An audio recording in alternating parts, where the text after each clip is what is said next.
And who knows the real answer to this thing? I mean, I feel sorry for anyone who has to make the decisions, honestly. Later on in our television series, and I played myself just as Roy has always played himself, as Dale Evans as a Western character. Besides, you were in this mother's shoe when we got married. I had 3 babies, so that's right. I had to lower myself just so my husband could shine, and he wasn't thankful for it at all. February 7th, 2001, Dale Evans lay on her hospital bed at the age of 88, surrounded by the children who had gone through so many ups and downs with her. In the final years of her life, she began revealing truths that shocked even those who believed they knew her well. The Queen of the West, America's warm-smiled cowgirl, was not the complete image the world had always seen. For more than 50 years, she carried secrets that could have shattered her career had they been exposed earlier. Deceptions. Hollywood pushed upon her a seemingly perfect marriage filled with loneliness and tension, and the heartbreaking losses of her children. Losses that nearly broke the faith she had relied upon all her life. This is the story of Dale Evans, the woman behind the spotlight, behind the glittering stones and the smile America once adored. Few people know that before becoming Hollywood's Queen of the West, Dale Evans had once been a teenage mother rejected by society.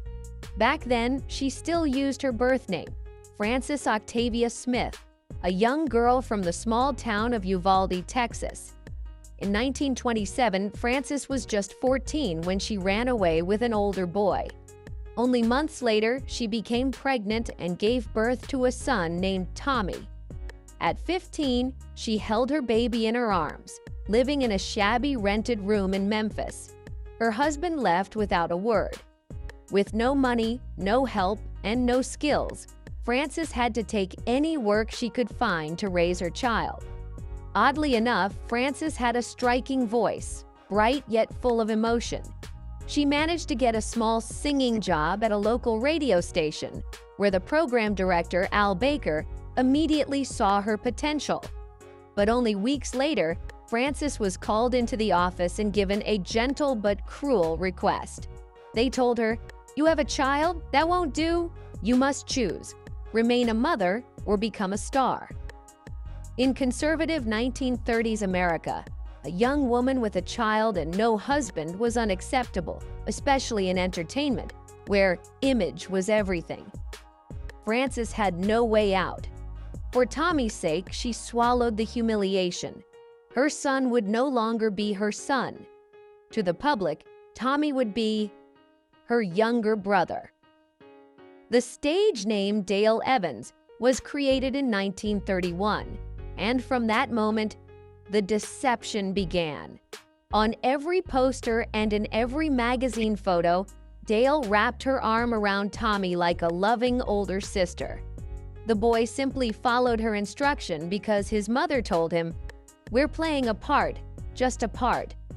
Once, during a radio taping at KFWB in Los Angeles, a reporter casually asked Tommy, "Where's your mom?" The boy glanced nervously at his mother. Dale stepped in immediately, smiling brightly. He's confused. He always jokes by calling his sister Mom. But not everyone was convinced. Some journalists, including Martha Sedgwick of the Los Angeles Mirror, reported suspicions in 1938 that Dale Evans was hiding her past. Rumors surfaced that Tommy was not her brother but her son, yet 20th Century Fox quickly shut down any such articles. Writers who pushed too far were banned from the studio's sets.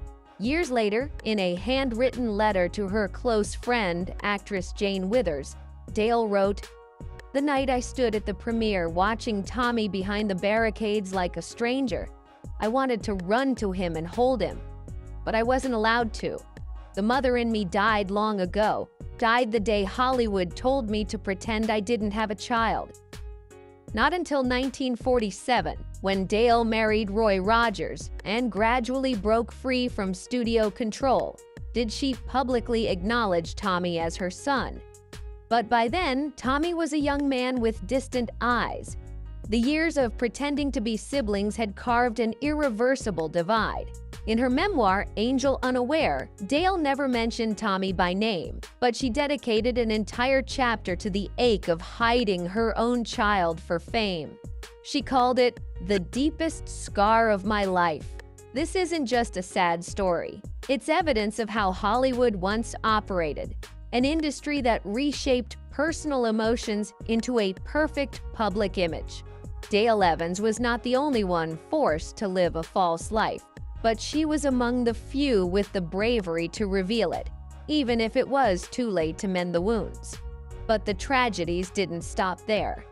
Just as she began breathing freely in the truth with her son, Dale stepped into another wave of losses, this time even more crushing: the children she could not protect. Sudden passings, small graves, empty spaces no amount of fame could fill. The next chapter is filled with heartbreak no newspaper of the time dared to print because it contradicted the ideal family America worshipped. Yet these were the truths Dale Evans left behind, and soon you will understand why she said, "I lived my whole life in a movie, but I wasn't always the leading role." The golden age of American television produced many icons, but few reached the wide influence of Roy Rogers and Dale Evans. They were not just performers, they symbolized family values, faith, and kindness in post-war America. For more than 2 decades, they appeared on every magazine cover, every TV channel, every stage from Las Vegas to Oklahoma City. But because their public image was so bright, their private tragedies were deliberately hidden. The story begins on an August day in 1950 at St. Joseph's Hospital in Burbank, California, where Dale gave birth to her first child with Roy. She was a beautiful baby girl with wide eyes and tiny clenched hands. They named her Robin Elizabeth, but the joy lasted less than an hour. The doctor returned to Dale's room, face somber, and said Robin had Down syndrome and several congenital heart issues. At that time, such conditions were considered devastating, especially in show business. Republic Pictures, where Roy Rogers was under exclusive contract, worried immediately. A public relations advisor even met Dale personally, suggesting the couple consider special care facilities because the public may not accept this. To Dale, those words were like a blow. She had carried the baby. Nothing could make her abandon her child.